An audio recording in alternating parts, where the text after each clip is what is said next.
नमस्कार। मैं बात कर रहा हूं आज भारत के महान्यायवादी जिसको कहा जाता है attorney general of India. Bharat के संविधान के अनुच्छेद 76 में यह व्यवस्था की गई है कि भारत का एक महान्यायवादी होगा जिसको कहा जाएगा attorney general of India. In Indian constitution article 76 के तहत क्या होता है, भारत का एक महान्यायवादी होगा जिसको अटॉर्नी जनरल ऑफ इंडिया कहते हैं, जिसकी नियुक्ति राष्ट्रपति के द्वारा की जाती है। यह देश का सर्वोच्च कानून अधिकारी होता है। अटॉर्नी जनरल जो होता है देश का पहला विधिक अधिकारी होता है, या कहा जाए तो देश का सर्वोच्च कानून अधिकारी होता है।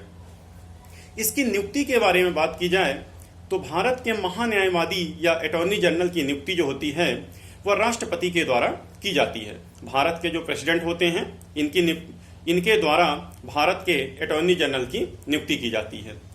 अटॉर्नी जनरल जो होता है इसकी जो योग्यता होती है, इसकी वही योग्यता होगी जो सुप्रीम कोर्ट के जज की होगी। यानी कहा जाए कि जो सुप्रीम कोर्ट के जज बनने की जो भी योग्यताएं होती हैं वह भारत के महान्यायवादी की होंगी। जैसे कि भारत का नागरिक हो, किसी भी हाई कोर्ट या उच्च न्यायालय में जज के पद पे रहा हो 5 वर्ष के लिए, या किसी भी हाई कोर्ट में 10 वर्ष तक वकालत किया हो, तो राष्ट्रपति के द्वारा उसे महान्यायवादी के पद पर नियुक्त किया जाएगा। राष्ट्रपति के मतानुसार वह न्यायिक मामलों का योग्य व्यक्ति साबित होगा। महान्यायवादी के कार्यकाल की बात की जाए, टाइम पीरियड की बात की जाए, तो भारत के संविधान में ऐसी कहीं व्यवस्था नहीं की गई है कि भारत के महान्यायवादी का समय काल क्या होगा, कितने से कितने पीरियड तक वह रहेगा। ना ही इसको हटाने के बारे में कोई व्यवस्था की गई है। यदि महान्यायवादी चाहे तो अपने त्याग पत्र राष्ट्रपति को दे सकता है, अपना त्याग पत्र। महान्यायवादी के बारे में यह कहा जाता है कि वह एक तरह से सरकार का वकील होता है। केंद्र में जिसकी सरकार होगी उसी का वह एक वकील होता है जो सरकार की तरफ से सुप्रीम कोर्ट में सरकार का पक्ष रखता है। अगर इसके महान्यायवादी के कार्य और शक्तियों के बारे में बात किया जाए तो यह भारत सरकार का मुख्य कानून अधिकारी के रूप में काम करता है। और कार्यों के बारे में बात की जाए तो भारत सरकार को विधि संबंधी ऐसे मामलों पर सलाह दे सकता है जो राष्ट्रपति द्वारा सौंपे गए हों। विधिक स्वरूप ऐसे अन्य कर्तव्यों का पालन करेगा जो राष्ट्रपति द्वारा दिया गया हो।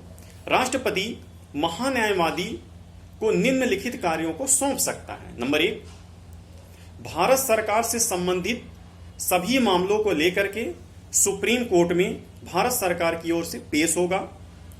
संविधान के अनुच्छेद 143 के तहत, in the Indian constitution article 143 के तहत भारत सरकार का प्रतिनिधित्व सुप्रीम कोर्ट में करेगा अटॉर्नी जनरल।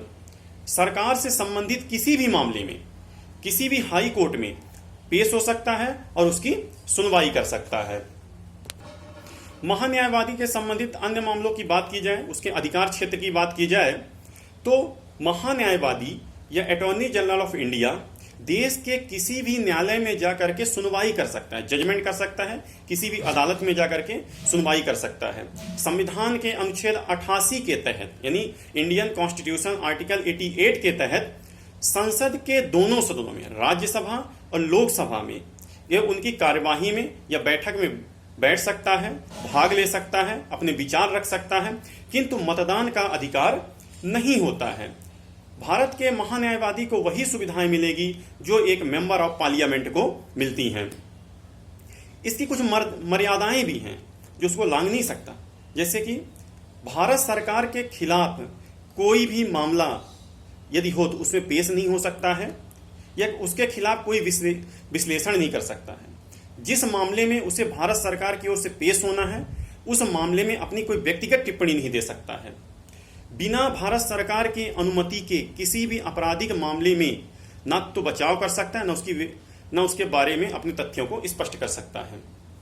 बिना भारत सरकार के अनुमति के किसी भी परिसर या किसी भी कंपनी के डायरेक्टर के पद पे नहीं बैठ सकता, किंतु वह व्यक्तिगत वकालत कर सकता है। महान्यायवादी एक पूर्णकालिक सरकारी पद पे नहीं होता, इसलिए अपने व्यक्तिगत व्यवसाय भी कर सकता है।